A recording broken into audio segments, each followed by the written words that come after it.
So basically, I started moving systems on the computer, going over to sort of like a Mac setup and stuff like that. So I was pulling all together during COVID because I didn't have much to do. So I was pulling all the pictures together that I've got and just having a look through. And I was looking through all the stuff that we'd done together from when we first went out doing the, we did some of those promo shoots up in Birmingham. And I found that I had like a good 250 film shots. Now I shoot film personally for personal projects, and like I was just quite pleased with the amount of film that I shot. I didn't realise I'd actually shot that much, and a lot of film photographers, as a way of sort of offsetting the cost of film and chemicals for developing and scans and stuff like that, and they make zines and they sell zines.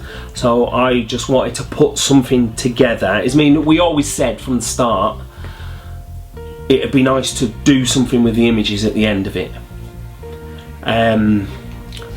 I think that if I hadn't have done something now, it could have just rolled on and never ended.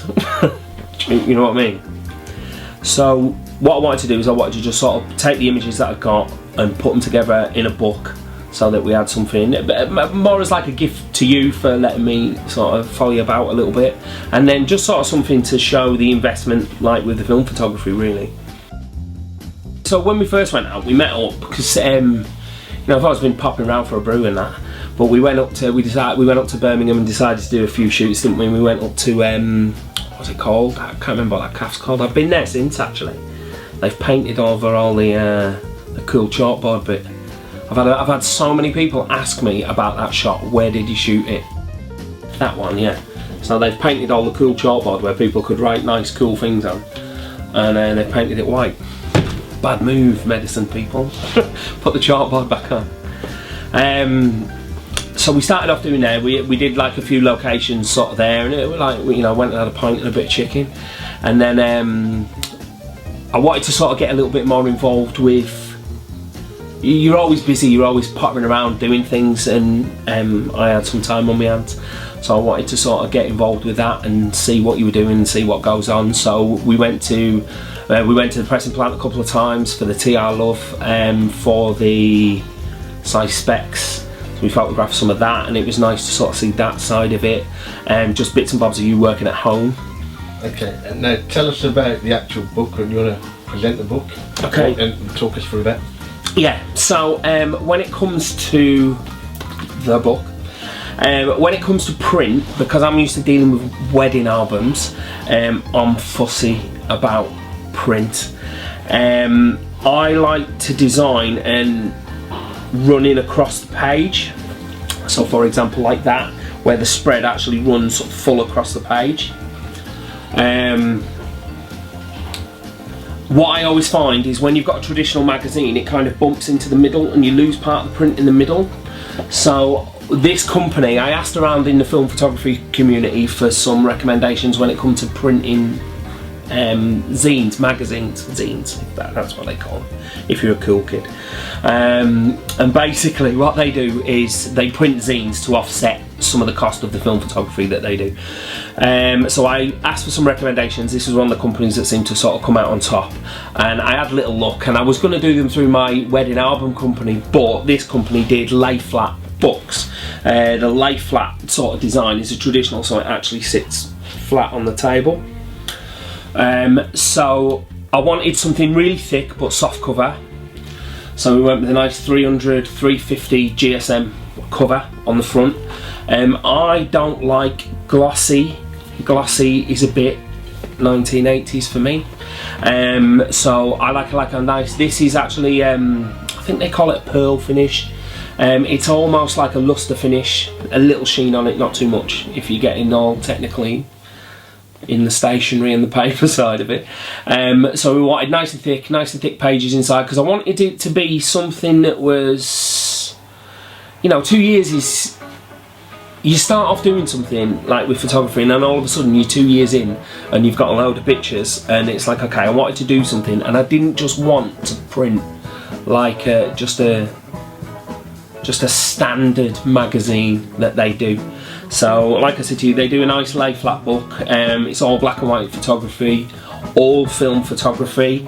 I did have quite a few digitals shots, but I wanted to keep it film, really. Maybe I'll do a revision in the future. Bit of film, bit of digital in there, sort of edit the two up to fit together. But this is all film, bit of medium format, bit of over 2 years, bit of 35mm. Yeah. 350 GSM on the cover, 200 GSM on the inside. So the page is nice and thick, nice lay flat book, nice A4 size. That's beautiful. Okay, Stuart had approached me and mentioned that he was looking into making a book, and he told me that he had discovered like over 200 photographs that he took on with using his film cameras, and you know, I like the quality of his work anyway, because when we went out and we did the shoots at the record pressing plant, I really wanted to capture something like documentary style photography. Something I used to love getting all those old magazines and stuff, and I knew what Stuart had and what he was capable of, but I've not seen all the shots, right? So he mentioned that he was wanting to do this book, and I said, yeah, go for it, because I always want to encourage any of my friends that are doing something like this or getting into photography, you know, let's do this sort of stuff. And he, you know, he had looked into the prices and done stuff, and he was really excited about it. And I've got to say that I got really excited. I was like, you know, I want to see what this comes out like. And then today, Stu came over. He delivered this book, and it wasn't anything that I expected at all. I thought it was going to be something like a magazine or a, you know, like an A4 printed magazine. And it was absolutely different. So it was a book, like a thick, heavy book. I mean, it's this, and I took it out of the box, and it's like that. It's like a blooming sandwich. A thin sandwich, but it's like a sandwich, right? And you know, it looked super impressive. It wasn't any, like you said, it was above my expectations. And then when you opened it up, I was like, I mean, look at the quality of the image, the layout. You know, I studied graphic design, so layouts mean something to me. And I don't know if Stuart had really, you know, got into graphics the way he had, but he's delivered a fantastic layout on this, and you know, it's just a little bird's eye view of just my life, you know, some of the things I've been getting up to prior to the pandemic. And I don't know why, I mean, living alone and everything, being on the furlough at the time, you know, I'm living that life where I turned all the heating off because that's my only excuse. So why am I wearing a big heavy coat in my house and a scarf? So the only thing I can remember was that, the only thing I can think of was that, yeah, I think it was cold. Fashion, mate. Fashion in my you know, and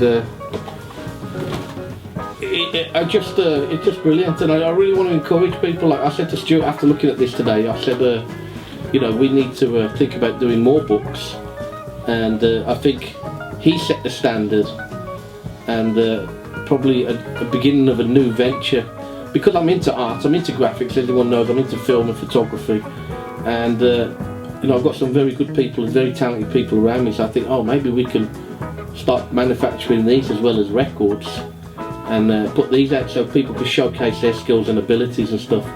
And I'm all for it, because when you look at something like this, come on, he's got an eye.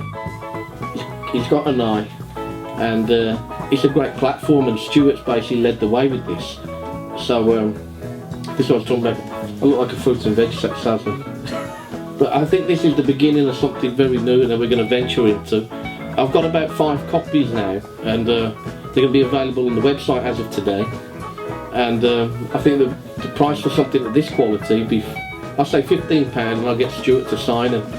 And again, this is probably the beginning of a series of books, you know, of photography from people around me and images from people around me. And I think Stuart would definitely, I'm going to encourage him to do another book, and you know, see what we can come up with. So again, if you're an artist and you see me, and you know, some people like Diamond Finesse will know that I always bring a photographer with me when I'm around.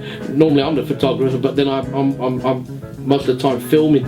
So I'll bring a couple of friends that are really good photographers, so maybe we can encourage them to make some books like this. So if you're an artist and you see me around, you know, give me a nudge, and look out for people like Stuart Myers and Lee Crawford, all these great photographers that were in my immediate circle, who you know, could churn out something like this. I think we should all help each other, you know, creative people, you know, photographers, musicians, one big family. I really love this, and worth every penny.